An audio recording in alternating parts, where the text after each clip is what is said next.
Greetings, today we start with the carving of the permanent maxillary second molar. Now compared with the maxillary first molar, these obtuse angles are more obtuse and the acute angles are less acute. So when we talk of the shapes, two shapes are there. One is a heart shape and the other is a rhomboidal shape. Now we start with the obtuse angles. We're making the rhomboidal shape. So the mesiopalatal angle is the obtuse angle. Just diagonal to that, which is the distobuccal, is also an obtuse angle. We're just removing from the corner for the time being. Now the crown converges from the distal side to the buccal and from the buccal side to the distal. So this angle becomes more obtuse. Now the obtuse angle here is much more than what we saw in the maxillary first. So we're going to remove a little more excess as compared to the maxillary first. Now we move from the distal, now we're moving from the buccal side also.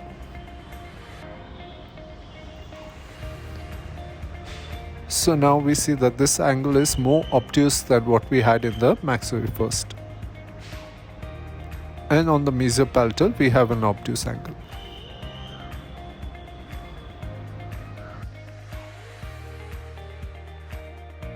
Since we want a more rhomboidal shape, the mesiobuccal angle is going to be less acute.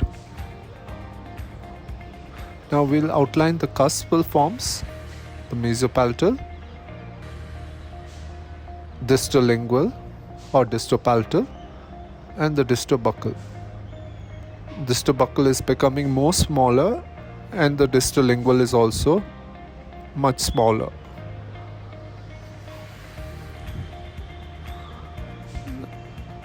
Now we'll make the outlines of the cuspal ridges. So the triangular ridges, we are making the outlines. Mesiopalatal side goes from the palatal to the buccal, and mesiobuccal straight from the buccal to the palatal, making a transverse ridge. Distopalatal also goes inwards to make a triangular ridge, whilst the distobuccal comes diagonal. Mesiopalatal is the largest cusp. Now we outline the cuspal forms. Mesiopalatal cusp is the largest, followed by the mesiobuccal. Now there is a ridge running from the triangular ridge from the mesiopalatal that meets the triangular ridge of the mesiobuccal cusp, forming a transverse ridge. Similarly, on the distolingual cusp, we have a distopalatal cusp, we have a triangular ridge that goes in a buccal direction. Now the triangular ridge of the distobuccal cusp goes in a diagonal direction. So let's start with the carving. So now we're going to make the mesiopalatal cusp, the mesoslope and the distal slope. Turn it round, mesiobuccal cusp, mesoslope and the distal slope.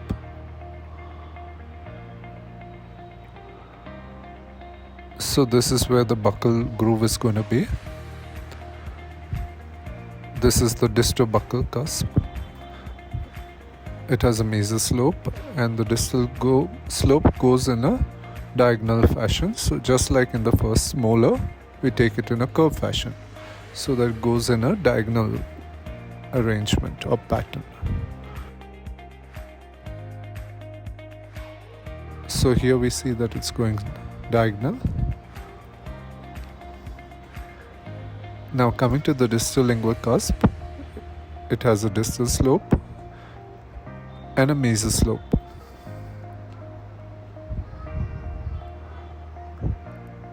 So we can see the triangular ridges of each of the cusp. Now we extend the triangular ridges onto the lingual surface. the triangular ridge, where the tip of the cusp is going to be, we are extending it onto the lingual cell so that we can start carving the cuspal outlines. Similarly, on the buccal surface, we'll extend the groove, the cusp tips onto the buccal surface.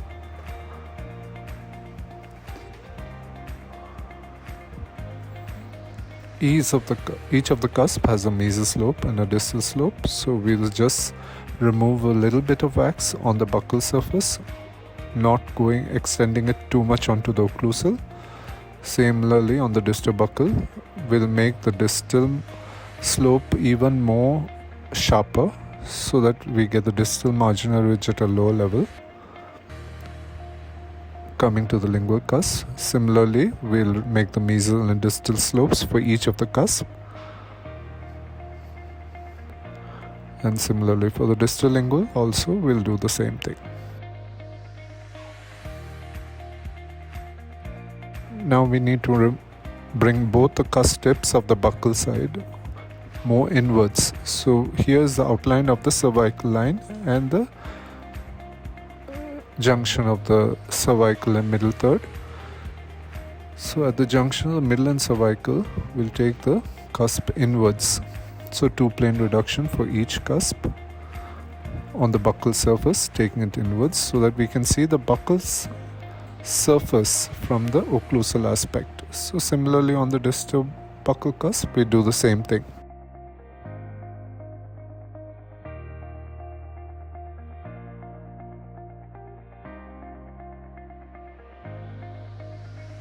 Now here we can see that we've got the shape buccal similarly on the lingual side, but lingually we don't remove as much as we did in the buccal side, and this is from the middle third onwards. So the crest of curvature is on the middle of the middle third. So we get two plane reduction of each of the lingual cusp also, so that we get the shape.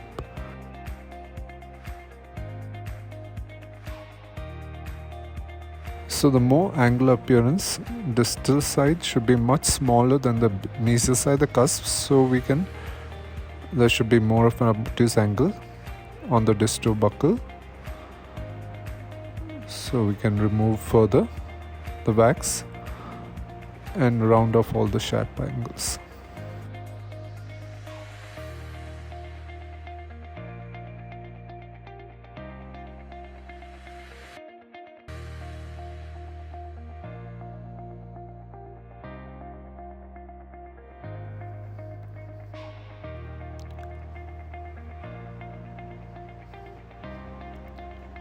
Now we're rounding off all the sharp angles so that we get a rough shape, and we're reducing the size gradually. We need to ensure that we have more of an obtuse angle. So here, two plane reductions for each of the cusp.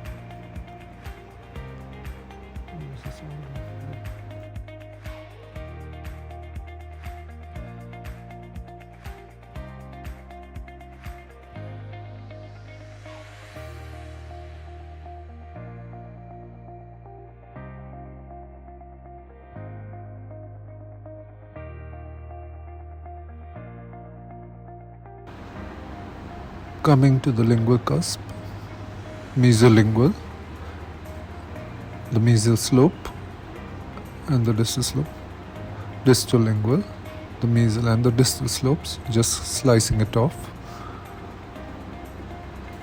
Keeping this in mind, we'll take each of the cusp tips inwards.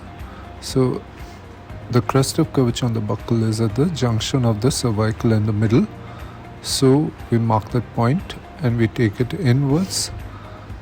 At the junction of cervical and middle, we take each of the buccal cusps inwards, mesially and distally, so two plane reduction. So we take it inwards. Now when we do this, what happens is that we'll be able to see the buccal surface when we look from the occlusal aspect. Similarly, we'll do for the distal buccal cusp.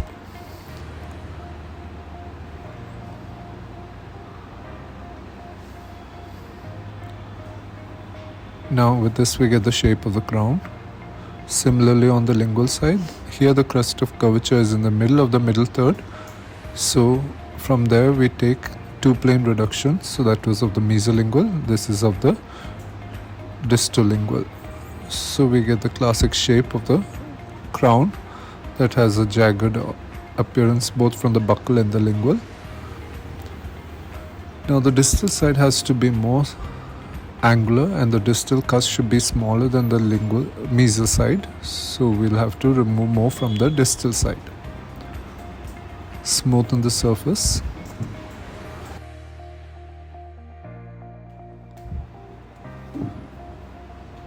Now rounding off all the sharp angles.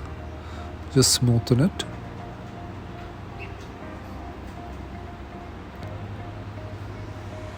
Now this is very similar to the maxillary first molar, only that it's more obtuse angles are more obtuse, acute angles are less acute.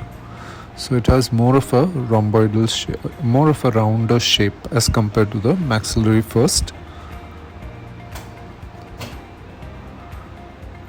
So just ensure that the obtuse angles are more obtuse. Now there is a two plane reduction on the distal. One is converging towards the buccal, other one is straight. So with this the distal cups has become much smaller and more ovoid in appearance. Also on the mesolingual we have to make it more obtuse. The crown of the second molar is much smaller than the first molar, so the outline is there. Now we start redefining the occlusal surface. The mesial slope and the distal slope of the distopalatal cusp, the distal slope and the mesial slope of the mesolingual cusp.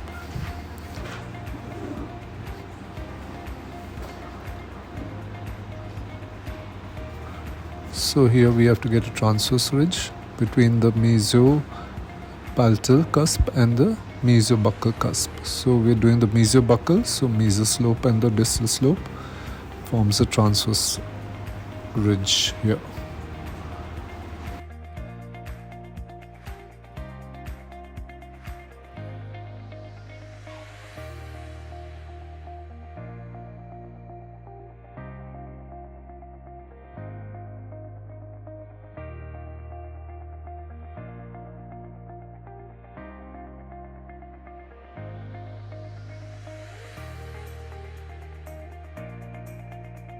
So with this we get the rough outline of the occlusal surface and the occlusal carving.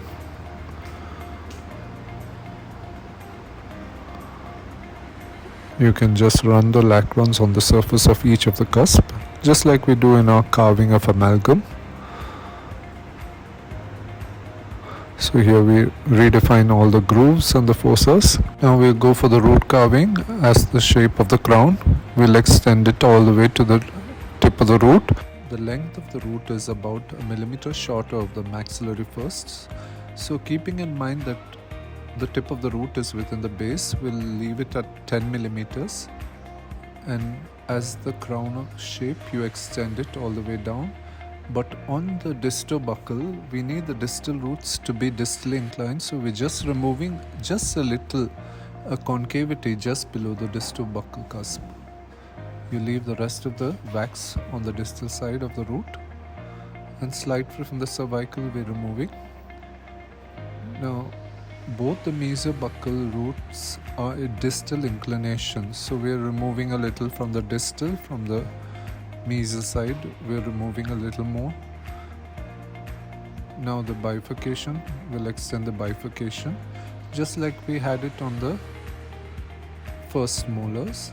We have a bifurcation on the buccal side as well as on the mesial and the distal side. The roots here are not so separated as it was in the maxillary first, they're more closer to one another, and the positioning of the roots are a little different. The mesobuccal root is in line with the buccal groove. The distobuccal root will be more outer than the crown outline, whereas the palatal root should be in line with the lingual groove. not in line with the lingual groove. It should be, that was in the first molar, it's in line with the lingual groove, but here it will be in line with the distal lingual cusp when we look from the palatal aspect. So the distal root goes more distally, outside the outline of the crown. The tip should be way out of the outline of the crown. So as I said, the lingual root should be, the tip should be in line with the distal lingual cusp. So the palatal root we need to remove from the mesial side more towards the distal. So the tip of the palatal root is in line with the distal lingual cusp.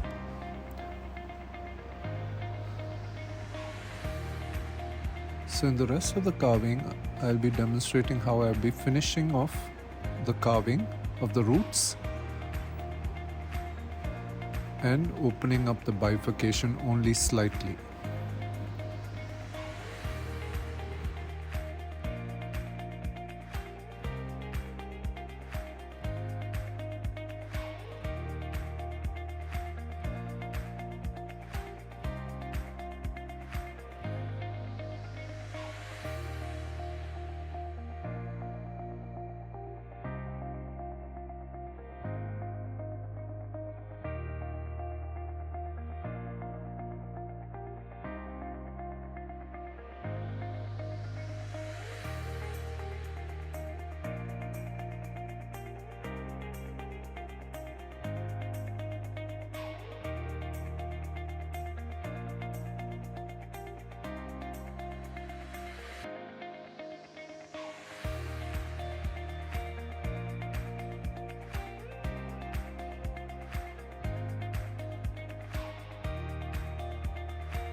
Now we'll do the cervical carving. So outline the cervical line on the buccal. It is convexity, with the convexity towards the root, bifurcation. Extend from the convexity all the way around up to the palatal, mesially and distally also. On the distal it's going to be straight. On the palatal it's slightly convex, slight convexity towards the tip of the root. And on the mesial it's slight convexity towards the crown. Once we've outlined this cervical line, we'll start with the carving by removing the wax on the root as we've done in all the previous carvings. So then from the root portion you remove the wax as per this outline you have given. So removing more from the mesial and distal so that we get the cervical convergence of the crown. Now with this cervical carving, we get all the convexities highlighted, both on the buccal and lingual. So the crest of curvatures on the buccal and lingual are highlighted with this procedure, as well as we get the convergence, the cervical convergence of the crown from both mesial and distal.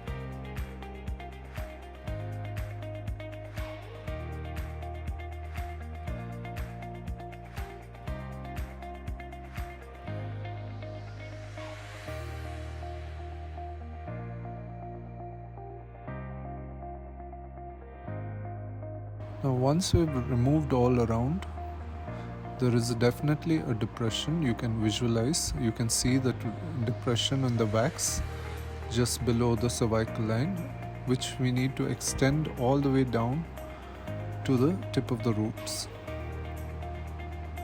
So once you've removed the wax all throughout, you've got the desired amount of overhanging that you need.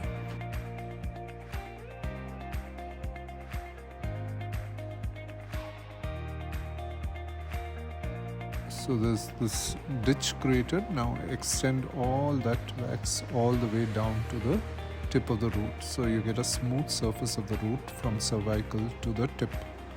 The ditching should not be there. It should not be evident. So for that we are removing the wax all the way down to the tip of the root.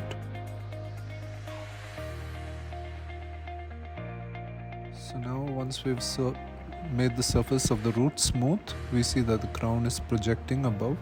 Can remove from use the chip blow to remove all the loose wax.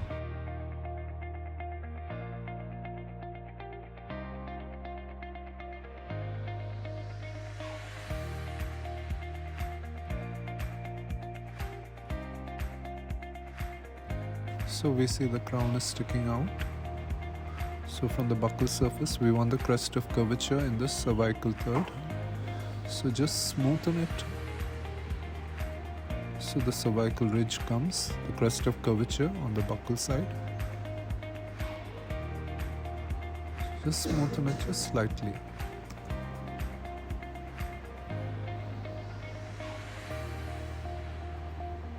So we have the convexity of the cervical ridge.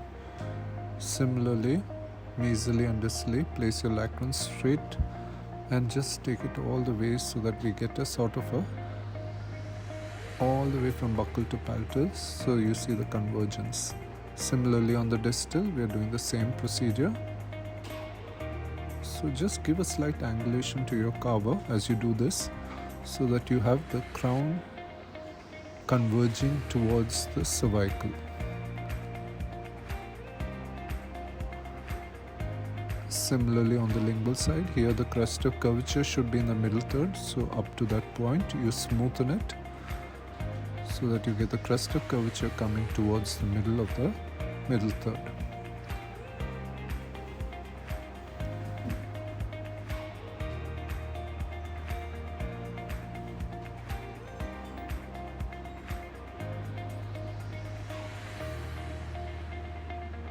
Now once you've done that, just highlight the cervical line once more. So all throughout, we're just highlighting it so that once we finish the polishing, we get a very good finish of the cervical line.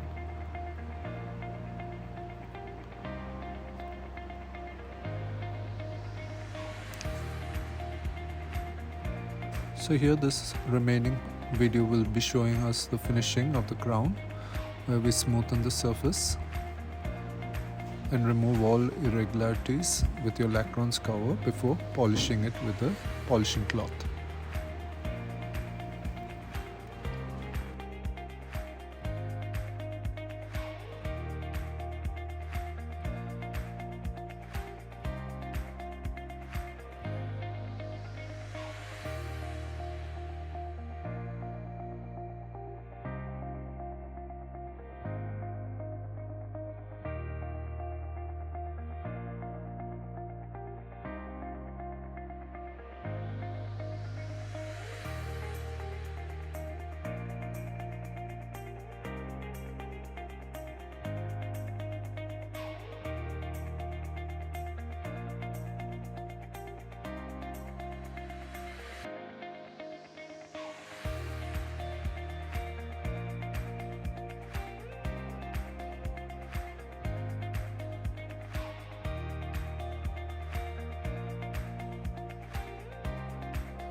So this is the final finished product of the Maxillary's permanent second molar. You can see both the obtuse angles on either side, the mesiolingual and the distobuccal. They're very obtuse, while the acute angles are less acute as compared to the first molar. The buccal cusp, that is the mesiobuccal and the mesiolingual, are much larger than the linguals, the distal cusp. The convergence is seen cervically as well as the crest of curvatures both buccally and lingually. There is no developmental cusp of Carabelli on the mesiolingual cusp. We have the buccal developmental groove and the bifurcation. Roots are much closer to one another as compared to the first molar.